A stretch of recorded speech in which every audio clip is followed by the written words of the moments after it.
Long ago, in the serene mountains of ancient China, there lived 3 monks known to everyone as the 3 laughing Buddhas. Unlike other monks who were often seen deep in meditation or serious contemplation, these 3 monks had a very different practice. Every day they would travel from village to village, not to preach or perform miracles, but simply to stand in the town square and laugh. Yes, laugh. Loud, joyous, belly-shaking laughter. They never spoke a word, never asked for anything, nor did they tell anyone to follow a certain path. Their mission was simple: to spread joy. One warm morning, the 3 monks arrived in a small village. It was quiet, almost too quiet. The people were tired, their faces worn from years of hardship. The crops had failed in recent seasons, and many villagers were worried about the future. Life had not been kind to them. But the monks were undeterred. As they walked into the village square, they stopped, exchanged a knowing glance, and without a single word spoken between them, they began to laugh. Their laughter was soft at first, just a gentle chuckle, but it quickly grew. Before long they were laughing so hard that they had to hold their sides to keep from falling over. The villagers looked up, confused. What could possibly be so funny in such a difficult time? Many ignored them, returning to their work, heads bowed and hearts heavy. But the monks didn't stop. They laughed and laughed until a small boy standing at the edge of the square began to giggle. His giggle was light, almost uncertain, but it was enough. Hearing the child, a few more villagers turned their heads. One by one, they began to smile. Soon a few chuckles joined the chorus, and within moments, the entire village was laughing. The sound of laughter rang through the streets, echoing in the hills. For the first time in months, joy returned to the village. After hours of laughter, the monks quietly bowed, still smiling, and moved on to their next destination. Scene 2. The Scholar's Doubt. In another village far away, word of the 3 laughing Buddhas had spread.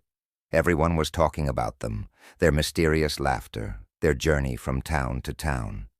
In this village, however, there lived a scholar. He was a wise man, known for his intellect and logic. Hearing about the monks, he frowned. "Laughter?" he said aloud. "What kind of wisdom is there in laughing? Life is filled with suffering, challenges, and pain. How can they laugh when the world is so full of hardship?" Determined to confront the monks, the scholar made his way to the village square the day they arrived. As expected, the 3 laughing Buddhas stood there, laughing as they always did. "Excuse me," the scholar called out, his voice stern and authoritative. The monks paused, smiling at him but not speaking. "How can you laugh in a world like this?" the scholar demanded. "Don't you see the suffering around you? Don't you feel the weight of sorrow, the burden of existence? How can you stand here and laugh, as though everything is fine?" The monks, still silent, exchanged a glance. Then, instead of answering, they burst into laughter once more, even louder than before. The scholar, bewildered, crossed his arms. He wasn't amused. "This is nonsense," he muttered under his breath. But as he stood there, watching the monks laugh, something strange happened. His serious frown slowly began to soften. He couldn't help but notice the joy in their eyes, the lightness in their hearts. Without realizing it, he started to smile. And then, the impossible happened. He laughed. It started as a small chuckle, but soon the scholar found himself laughing just as hard as the monks. In that moment, the scholar understood. Life is indeed full of suffering, but it is also filled with joy, moments of beauty that can be found even in the darkest times. The monks' laughter wasn't a denial of the world's problems. It was a reminder that joy and sorrow coexist, and we must choose where to place our focus. The scholar bowed deeply to the monks, his heart lighter than it had been in years. "Thank you," he whispered. As the years passed, the fame of the 3 laughing Buddhas continued to grow. People from distant lands traveled to see them, eager to experience the magic of their laughter. One day, however, something unexpected happened. One of the monks, the eldest, fell ill. His health deteriorated quickly, and soon he was on his deathbed. Word spread across the village that the laughing Buddha would soon leave this world. Many gathered, expecting the laughter to stop. Surely now, in the face of death, there would be no more joy. But as the monk lay there, surrounded by his two companions, something remarkable occurred. Instead of mourning, the remaining monks began to laugh, just as they always had. Their laughter echoed through the air, filling the room with the same joyous sound that had healed so many hearts. The villagers were puzzled. "How can you laugh at a time like this?" they asked. One of the monks turned to them, still smiling. "Our brother has spent his entire life laughing and sharing joy with the world. Today is no different. Death is just another part of life. Why should we fear it?"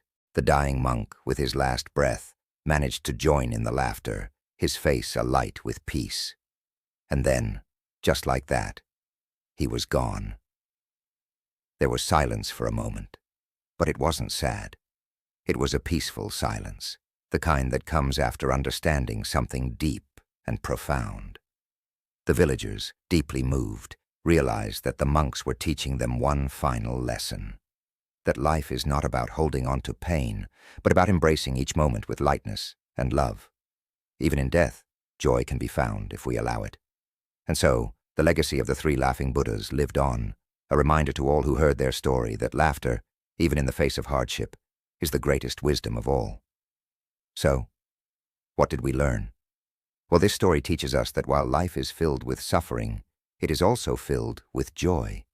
Laughter is a powerful tool to face the inevitable challenges of life, reminding us to find light even in dark times. Through joy, we transcend our struggles and embrace the beauty of existence.